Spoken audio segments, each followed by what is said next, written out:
Hello बच्चों, कैसे हो आप सब लोग। तो भैया हम सब लोग आज यहाँ पहुँचे हुए हैं। जब से पीआईबी पे प्रेस कॉन्फ्रेंस हुआ उससे पहले से हम लोग आने की कोशिश कर रहे थे एनटीए, और आज हम लोग एनटीए पहुँचे हैं ताकि और ज़्यादा क्लैरिफिकेशन हो पाए बच्चों के फ्यूचर पे। और इसके रिगार्डिंग आज हम लोग एनटीए के एक सीनियर एडवाइज़र से मिले। मुझे लगता है एमआर सर बताएंगे कैसा रहा एक्सपीरियंस सर। देखिए, सबसे पहले तो 3 घंटे वेट कराने के बाद वो हमसे मिले। उम्मीद बहुत कम थी लेकिन वो आए, हमसे मिले। और मिलने के बाद सबसे पहले मैंने उन्हें से यही पूछा था कि जो टाइम लॉस हुआ है वो इंडिया के डिफरेंट सेंटर्स पे रिपोर्ट हो रहे हैं और हर न्यूज़पेपर में, हर छोटे छोटे सिटीज़ में ये न्यूज़ आ रही है। उन्होंने बोला हमें कुछ नहीं पता, नहीं हुआ है ऐसा। हमने न्यूज़पेपर की कटिंग दिखाई, उन्होंने बोला कि हमें नहीं पता, हुआ होगा कहीं वो समझे। मैंने बोला पेपर तो आपका था, तो हमारे यहाँ तो हुआ ही नहीं। मैंने बोला चीटिंग हुई है, पटना पुलिस में एफआईआर है, उसका रिपोर्ट बनाया पटना पुलिस ने। बोला कि उनके यहाँ हुई, उनसे समझेंगे, हमें कोई इन्फॉर्मेशन नहीं है। मतलब एनटीए को ये इन्फॉर्मेशन ही नहीं है कि क्या ग्राउंड पे चल रहा है। पहली बात ग्रेस मार्क का, उन्होंने बोला कि ग्रेस मार्क तो हमने दिए थे। तो मैंने बोला ये तो जेई और मेडिकल एंट्रेंस में दिया ही नहीं जा सकता है, तो उनको पता ही नहीं था। बहुत देर तक वो ढूंढे, मैंने दिखाया उनको, तो बोले कि अच्छा ये तो पता ही नहीं था, इसके लिए कमेटी बन गई है। फिर उन्होंने बोला कि 2022 में भी हमने ऐसा दिया था, एक पीडब्ल्यू की कैंडिडेट को 1 घंटा लॉस हुआ था टाइम का, तो वहाँ पे हमने दिया था। फिर मैंने बोला ठीक है सर, आगे जहाँ पे आप जो ग्रेस मार्किंग है उसका क्या करोगे। तो उन्होंने बोला कि अभी कमेटी बनी, इस पर डिस्कशन होगा। लेकिन सबसे बड़ा मुद्दा ये है अभी कि उन्हें ये बिल्कुल ही नहीं पता है कि ग्राउंड पे क्या हो रहा है, या वो अनजान बनने की कोशिश कर रहे हैं। मैं आपको वॉइस जो नोट है वो भी मैं शेयर करूंगा, उनसे जो भी बातें हुई हमने रिकॉर्ड किया है वॉइस नोट पे।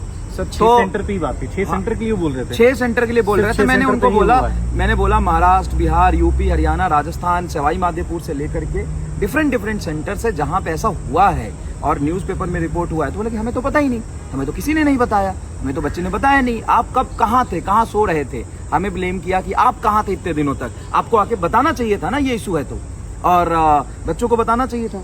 तो वही बात हो गई ना कि जो पकड़ा गया वो चोर, जिसने बताया वहां गलती हुई है, जहां पे नहीं बताया वो कोई गलती नहीं हुई है। तो ये सबसे बड़ा प्रॉब्लम है। और उनके सामने वो भागलपुर की एक न्यूज़पेपर की और यहाँ पे बच्चे भी आए थे, बच्चे भी थे। लगातार कंप्लेन कर रहे थे। तो उनसे भी वहाँ यही था कि हमें कुछ नहीं पता, जहाँ हुआ है वहाँ पहले क्यों नहीं है। हाँ ये तो सर पहले क्यों नहीं है, और जहाँ पे हुआ है वहाँ रिपोर्ट करो। तो सभी बच्चों से मेरी मतलब ये है कि अब मास लेवल पे सच में हमें रिपोर्ट करनी पड़ेगी। तो आप अपने अपने थाने में जाइए, और अगर आपके साथ गलत हुआ है, मैं नहीं कह रहा हूँ, अगर आपके साथ गलत हुआ है तो आप कंप्लेन करिए। और जिस भी पुलिस स्टेशन में पटना पुलिस की जो रिपोर्ट है चीटिंग की, वो बोलिए कि यहाँ पे एनटीए में भेजे, नहीं है इनके पास। इन्होंने बोला, और मेरे पास पूरा सबूत है कि इन्होंने बोला है कि इनको कुछ नहीं पता। ये इसलिए बार बार कह रहे हैं कि कुछ हुआ ही नहीं है, कुछ ना हो, मतलब ये बोलने के पीछे कि कुछ नहीं हुआ है, वो रीजन ये है कि इनके पास कुछ भी नहीं है।